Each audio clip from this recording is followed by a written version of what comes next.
Hello, good morning and good afternoon to all of you around the world who are joining us today. And on Tuesday, you may have joined us for our first installment on classroom communication. And if you missed it, we'll share the URL for you to catch up at the end of the session. But I'd like to welcome you all again to the second installment of our Together While Apart webinar series.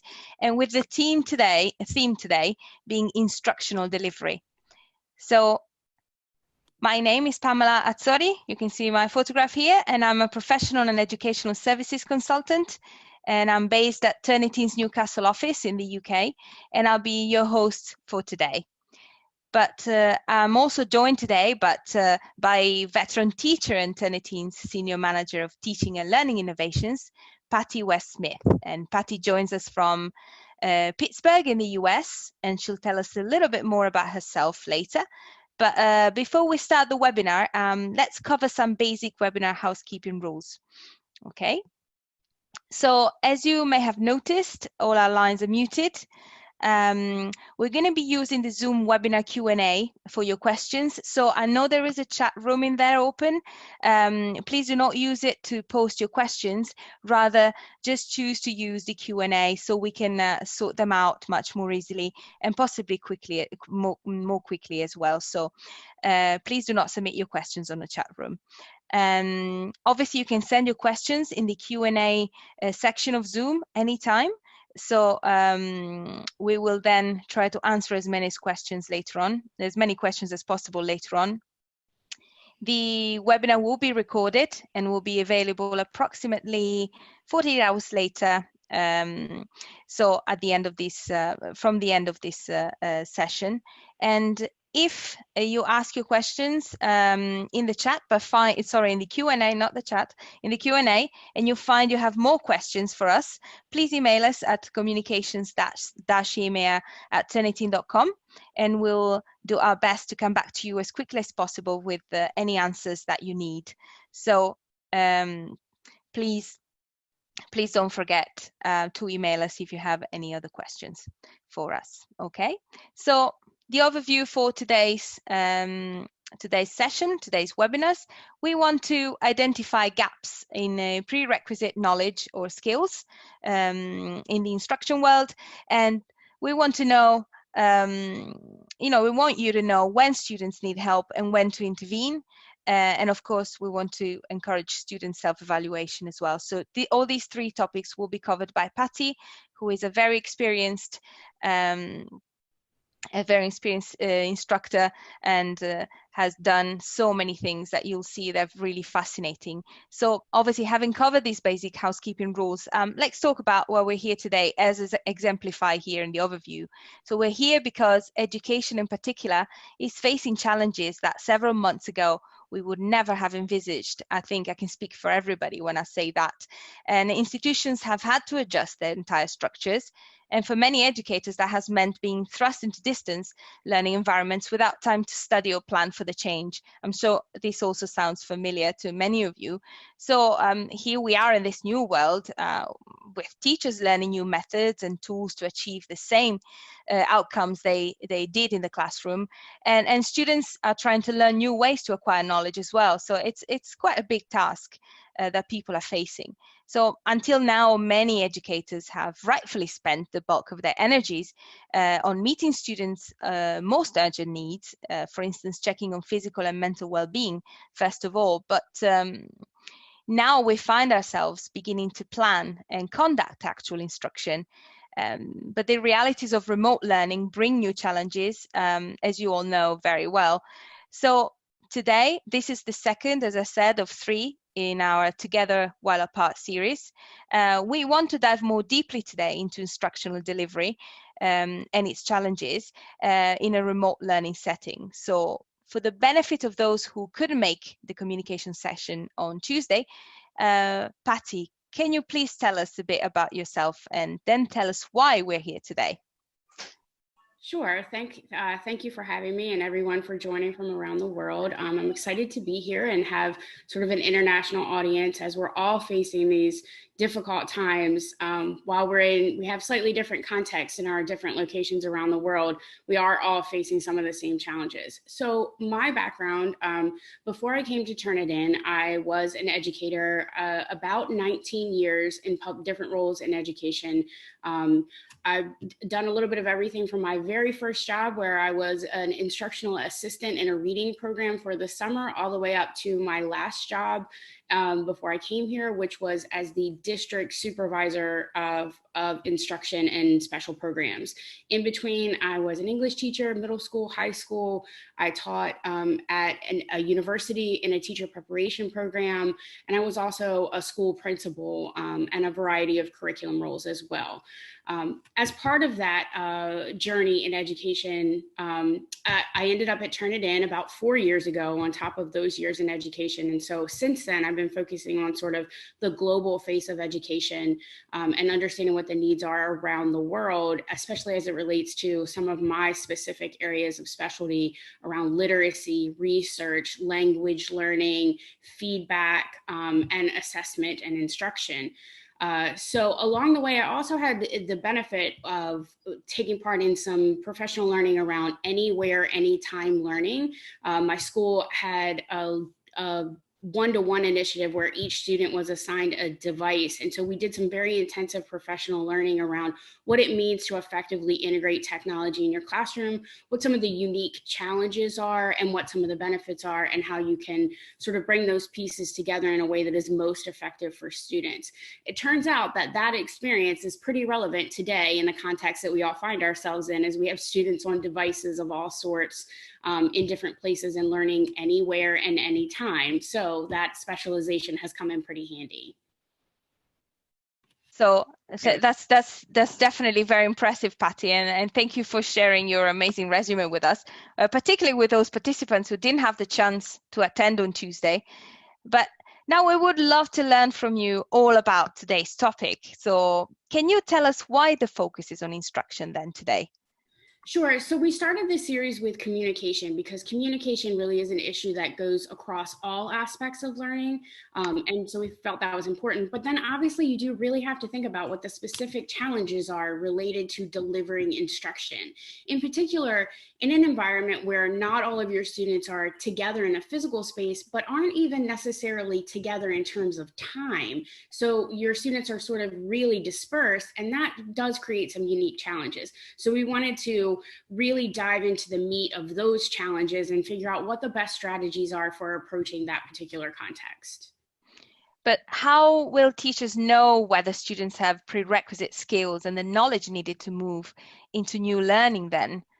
So this is incredibly challenging because sometimes we're not even aware to the extent that we rely on physical cues. We look at students' body language and facial expressions. They're able to indicate with us a raised hand or some other sign that they have a question. When you take that away, you sort of face a new set of challenges. But there are things that you can do in this environment. The first thing that I recommend is to use a pre-assessment. Now, I will say this is sometimes a little bit awkward. It feels a little unnatural for teachers to ask students to respond to content that they haven't taught yet. But what it allows you to do in a very quick way is to determine what students' background knowledge is. You can figure out which students are ready to move forward, which students need a little remediation and support, and which students are just way off the charts on one end or the other. Now, you might still do a lot of the same regular instruction, but it allows you to figure out who needs what, which students are starting at what plan, and then you can adjust to match their needs. You don't have to do the same thing for every student. Not every student needs the same direct instruction. And this gives you a lot of efficiency in your timing. You don't have to bring everyone together for all of the same activities. You can really vary it according to who needs what. And that can become really powerful. Absolutely. And that's a great suggestion and a great tip, as a starting point. That would be really useful. But also, I'm wondering, how can then an instructor handle all the varying needs of students without this becoming overwhelming or problematic, especially for those students who may be more or less advanced? Absolutely. So this can be frustrating for students and for teachers. You know, as a student, you might look at a pre-assessment and feel just a sort of abject failure from the start. I didn't know any of those 10 questions, and that can be frustrating. So this kind of goes back to the last session where we talked about communication, because I think you have to set that context up front and let students know that you don't expect them to have mastered this content. It's just helpful information for you to assess where they are and what they need. On the other hand, for a teacher, that can be overwhelming, because imagine that you have 100, 200, 300 students, and they're all in different places. So you ask yourself, well, how in the world can I possibly meet all of their needs? I'm only one person. I'm not, you know, a magician. So it gets to be very challenging. One of the things you can do is to set up some self-service resources. So I found with students, let's say that I have 10 questions on a pre-assessment. I might then give them a chart that has, if you have a problem with this, use this resource. And I set that up ahead of time. So Pammy, if you're taking the assessment and you struggle with questions 1 and 2, then I've already pointed you to a tutorial that you can go to, a short little video that might help you brush up on your skills. But maybe Jason struggles with, say, questions 6 and 7, but he did fine with the first part. Then maybe I've suggested a series of practice activities related to those questions in particular. This does a lot for both students and teachers. It gives the students the ability to really self-serve and sort of get that just-in-time learning. They're not spending a lot of time in instruction that doesn't really meet their needs. It's sort of tailored very specifically for them. That also helps to create a lot of independence for students, which is important. You know, we do a lot of support in the classroom for students, but ultimately we want to move them to the place where they can work independently and seek out answers for themselves when they have new learning challenges or even new problems that they want to solve in the workforce. So we're building a sense of independence for students to really self-direct.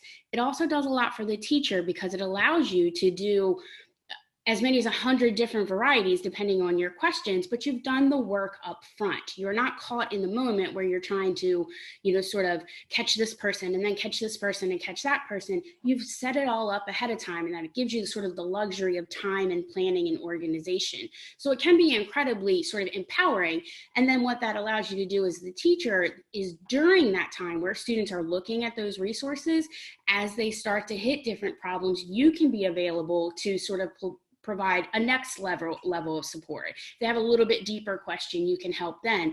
But you'll find that a lot of people really serve their needs, and then you can move along with your whole group instruction at a pretty normal pace, because you brought them all up to a pretty similar place in their understanding and their prerequisite skills. Yeah, so the differentiating learning and obviously materials and creating pools for those materials to be used over and over again at any point, it's clearly key to keep the instruction going at a very high level, or the best level you can. Absolutely.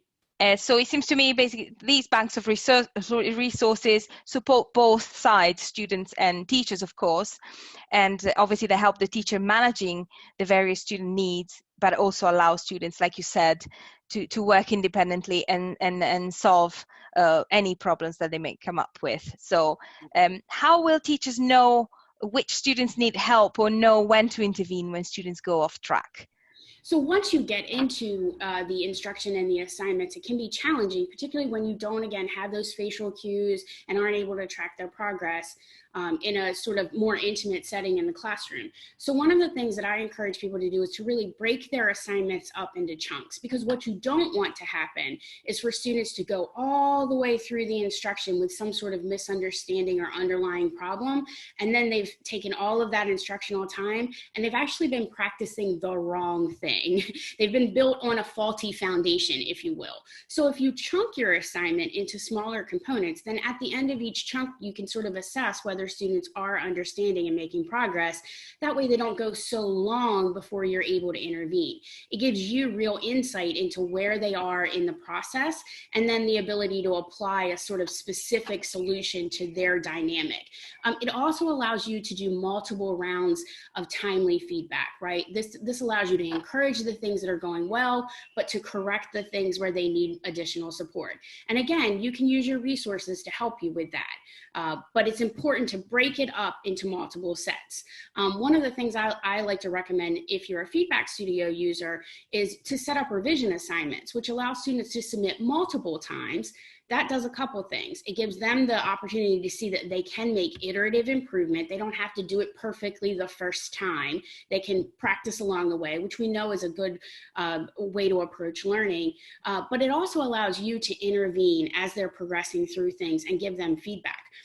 So we have a set of quick marks where we have actually embedded video links in the feedback. And that can be a really powerful tool for students, because you say to students, for example, let's say, Pammy, I'm looking at your work and I say, oh, she's really struggling with making a compelling argument here. So I can provide a quick mark that gives you that feedback and link a resource right there for you in your work that gives you some support and additional practice in working on that skill. So it becomes very, very relevant and intermixed in a way that's very helpful and sort of easy and intuitive for students.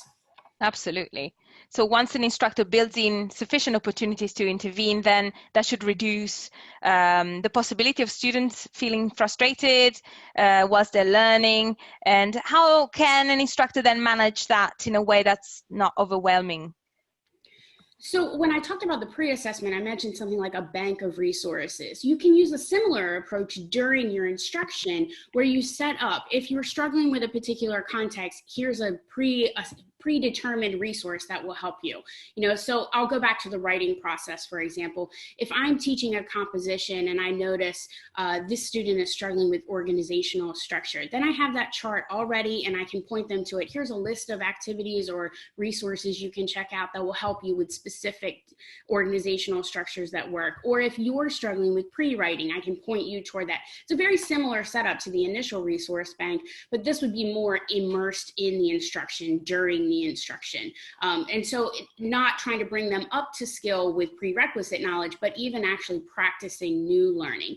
And sometimes you can build in there some opportunities for them to interact with you. It may be that there's a concept that is difficult for you to just provide a resource for. So you might want to put a link that says something like schedule a one-on-one tutorial with me, or a one-on-one writing discussion so we can talk about your work, etc. But you can really tailor it to meet these different needs. But if you think about it up front, then you do all of that work before you get into the process, and that really cuts down on how overwhelming it can be for the teacher to get 10, 50, 100 different questions. If you've already set that up ahead of time, it allows you to sort of really streamline your process. Right, so it basically allows a lot more flexibility in the instructional approach then. And that should make it possible to better differentiate and personalize the instruction, shouldn't it? Absolutely, because you can even do things like, maybe I don't need a whole class session, but I need to pull all of these 20 students who are struggling with this particular context, and you schedule a quick video conference with those students. That way you haven't pulled the whole group in, people aren't getting things that they don't need, but you're able to really target those specific student needs. Absolutely. And so if I were a teacher, how could I help students to evaluate whether they're on the right track with my assignments, the ones I set up? So it's tricky, because in a remote learning situation, the teacher is at a disadvantage because we don't have that interaction with the student, but the student also has the same problem. They might feel a little cut off from your insight, and you want them to be able to self-assess as they're moving.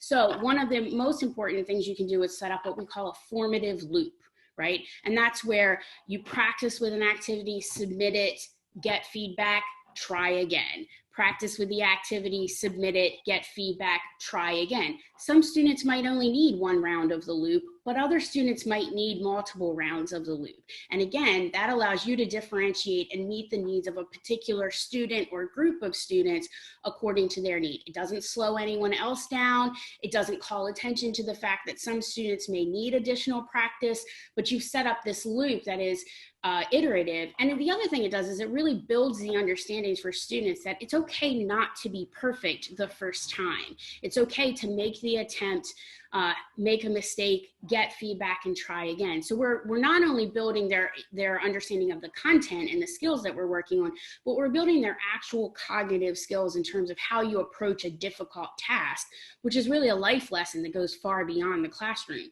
So it can be valuable in a lot of different ways. Absolutely. And I'm guessing this increases their confidence as well, because once students are self-evaluating their progress, they should have a stronger sense of their own learning and even their grades, won't they? And once they have that understanding, I guess, what can they do to help themselves if they find themselves struggling again? So there are a couple of things they can do here. As the instructor, you can sort of set them up for success. And one of the things that I recommend is that you attach all of your related resources to that assignment. In particular, it's important that you attach any scoring criteria. If you're using a rubric or a grading form or something of that nature, then that gives students sort of a metric that they can apply themselves. Oh, Mrs. West-Smith has said that I need to make sure I have a strong thesis. Do I have a strong thesis? I needed to make sure that I have a certain amount of evidence. Do I have that much evidence? You're really giving them the information they need to do that self-assessment and doing it in a very easy way by attaching all those resources to the same place. On top of that, what you can do is teach self-advocacy skills. Now, sometimes self-advocacy skills are talked about in the paradigm of students who might have learning disabilities, right? Because we want to empower them to understand their challenges, make a plan of attack, and assess their progress. But the reality is, even if students don't have learning disabilities, that can be a very valuable process. We want to teach them to recognize for themselves when their understanding is breaking down, when they are beginning to struggle, when they need to ask for help. But also to be able to assess, what do my metrics for success look like? How will I know if I'm making progress toward this goal? When students can start to map that out for themselves and evaluate and then seek out the help that they need, they really are put into a position where they're able to have a lot more power and influence in their own learning. And again, as I mentioned before, that then becomes something that is bigger than just your course or your content. It becomes a life skill that helps them to be able to reflect and evaluate, which is just critical for success in nearly any field that students might go on to. So it is it helps to build the confidence and give them the tools they need to seek out the assistance they need in those moments and measure their own progress. Right, and would, of course, in this case, peer coaching systems help in any way for this? Absolutely. So we talked about sort of the teacher's role. We've talked about the student's role, empowered in their own learning from a self-advocacy perspective.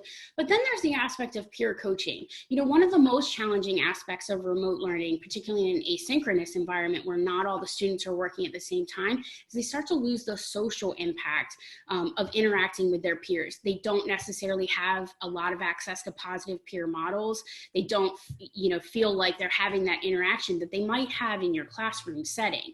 So it really is sort of incumbent upon the teacher to figure out how you can reassert that in a different remote learning environment. One of the ways that can be really effective is to utilize a peer coaching system, to set up with some students who are strong in a particular skill or area to be a resource for students who are struggling to turn to. For one thing, we know that for some students, it's actually far easier to seek out support from a peer than it is from a teacher. But even if that's not true, it gives them another avenue for success. Let's imagine that it's the middle of the night and Pammy, you're working on an assignment for me because that's the time that's most convenient for you. And that's pretty common in remote learning, that we might not all working at the same time. Well, Mrs. West-Smith is good, but she's not awake 24 hours a day. So she can't necessarily help you in that moment. But let's imagine that Sarah is, and you've set up a network where Pam can reach out to Sarah and they can support one another. So you're still using that positive peer interaction that is so powerful for adolescents and young adults. And that's incredibly important. It also takes a little onus off you to not have to answer every single question. And again, we're reinforcing the concept that students can seek out support when they need it. It might not be from you in that moment, but certainly they could reach out to a strong peer coach. Absolutely. And would it be fair to say that basically you get a dual aspect with peer coaching systems, which is both instructional and emotional? Would you say that is the case? Absolutely, because again, what can happen in a remote learning setting, and those of us who maybe work from home have felt this ourselves, you can begin to feel isolated. You can feel like you don't have that connection to community and people. So it's really important to put systems in place that will help to make sure that students are interacting with each other. Even if they aren't doing so in a physical environment, they can still have interaction that is positive for them. And that's going to support their learning from an instructional side, but also supports them emotionally. People who work from home often report feeling a sense of isolation and loneliness, even being excluded from some activities, which may just be haphazard and accidental, but it feels very intentional. And that can lead to some serious sort of emotional well-being issues. So you want to try to quell that whenever wherever you can, and build in positive interactivity among peers to the best way possible. It is important, though, to think about it ahead of time, because what you don't want to do is surprise a peer by saying, oh, I told Sarah to come to you if she needed help. You want to set that up ahead of time so that you can be prepared for that. Absolutely, and that's a very good point as well. It's a very good point that, you know, when you see people, the comparison between people working from home and students working from home, in reality, it's more or less the same situation. It's just about receiving the right support to keep going and keep thriving in whatever we're doing, I guess. Absolutely. So one last question for you before we get into the Q&A. Hopefully we'll have many more interesting questions for you there. So why have you decided to focus on pedagogy and not necessarily on educational tools today? So the reality is tools can change. Companies go out of business, other companies come on board, you find another tool that works for you, or you start to use this one and you find bugs and glitches with it, or maybe you don't have a license for that. So it's really important for you to be thinking about sort of what are the core principles that you want in place? What are the best practices, regardless of which tool you're using to provide that? You know, I mentioned peer coaching. Well, there are probably 100 different pieces of software or apps that will support doing that kind of work. And you have to find the one that works best for your instructional style, your setting, what tools you have available to you. So I don't want to be prescribing to you, oh, you should use XYZ tool. I think it's more important to focus on what are your goals, what are your objectives, and how can you honor those best practices that we know to be effective. And then I think you can work in your localized context to find the right tool to deliver that best practice. Absolutely. And that sounds like, oh, very interesting and very relevant, certainly nowadays, but also in the future when we know that this situation is probably going to continue for a while, or it may change the world of education completely. And then we'll need these suggestions for a long time, So what I'll do is then we'll start having a look at our questions. So let's have a look at what we can find in here. I'm sure I can see already that there are some in there. So let's see for the first one. Whoops, I don't see it coming up. I don't know why. Let me stop the sharing and have a look at whether I find it. There it is. So here we have a question from Samir Hamir. What about university students who are taking courses on a semester basis? They register for the course, they have the prerequisites. So that's true, right? So sometimes you say to yourself, well, I can make some assumptions about the prerequisites because they've had these courses that led up to it. And that's true. But we've all been in a situation as veteran educators where we have students who come into us who've completed those courses. That doesn't always mean they have the specific skills and content that we need for a section of our instruction. So if you feel fairly confident, then perhaps you can skip the pre-assessment. But if you structure your learning that way, what it does for you is give you some immediate insight into where they're struggling and where they're successful. And you may find I have 100 students and 99 of them are perfect. They're all set. They did all of their prereq courses and they're in good shape. Fine, I can move on. You haven't wasted much time to get that quick answer, but you also know that there's that one student who maybe does need a little bit of intervention, and you can figure out what to do for that student. If everyone is perfect, then you just move on with your instruction with confidence that they have the prerequisite skills that you need. You haven't lost a lot of time, but you still set up that bank of resources that will allow them to sort of self-serve, because maybe their skills are good, but not great. So they do need a little bit of extra practice. They can handle the instruction, but maybe they're going to need a little bit more support. So you've sort of already done the front work for yourself to provide them resources as they need them. Again, building that independence and self-reliance that we know is helpful, not just for the course content. That's good. So another question here from Karen Sylvester. How can I make time decisions regarding digitized activities? For example, in a live classroom, an activity generally takes X time. How do you determine how long it will take in a live Zoom session versus how long it may take them to do a flipped version of an activity, requiring them to read or write something digitally, for example?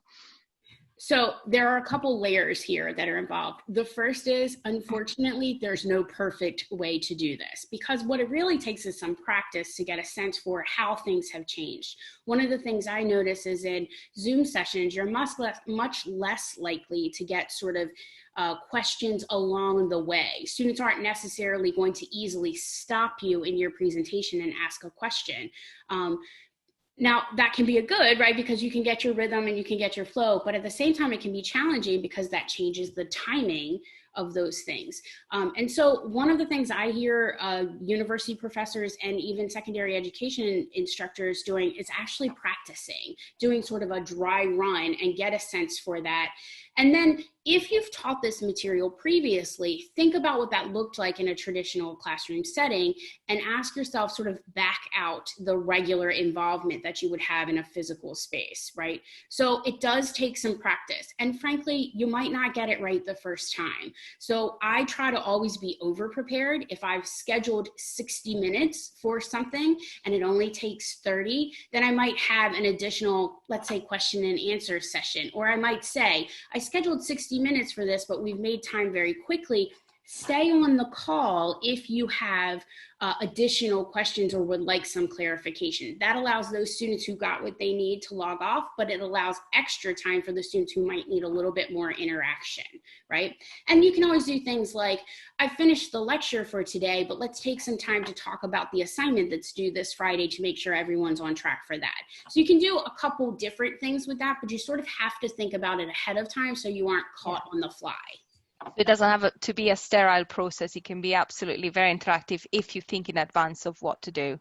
You can, and one of the things that I advocate for is sort of being honest about your own mistakes or glitches along the way with your students, letting them see that you're learning too, right? If you were not trained in remote instruction, you haven't had a lot of practice at it, this is new learning for you too. And I find that it's welcome from many students to see that their professors are also human, and that this is a learning process for all of us. We were thrust into a worldwide pandemic. Those are unprecedented events for most of us. No one was prepared to go into this situation. And I think it's okay to be honest about that with students. Absolutely. Another question, Jennifer Smolin. I hope I'm pronouncing all these names right. Apologies if I'm not. In a peer coaching system, how do you avoid the weaker students getting discouraged? I could see the same few students in my class being the experts every time. So I worry that they will get annoyed by always fielding questions and that the weaker students will be discouraged that they're never the expert. This is a very genuine concern, and this can happen in the traditional classroom setting too. This isn't unique to remote learning. I know for myself, when I was early in my education, I was a fairly strong writer. And so I found that when it came time for peer review, everyone wanted me to be their partner so that I could give them feedback, but I never got any strong feedback because they weren't confident enough to necessarily give me feedback. So I had several very savvy teachers who would anticipate that problem ahead of time, and they would pair me up intentionally with another strong writer in the class to be sure that I did get some feedback, or even supplement with their feedback. I might not be getting it from the peer.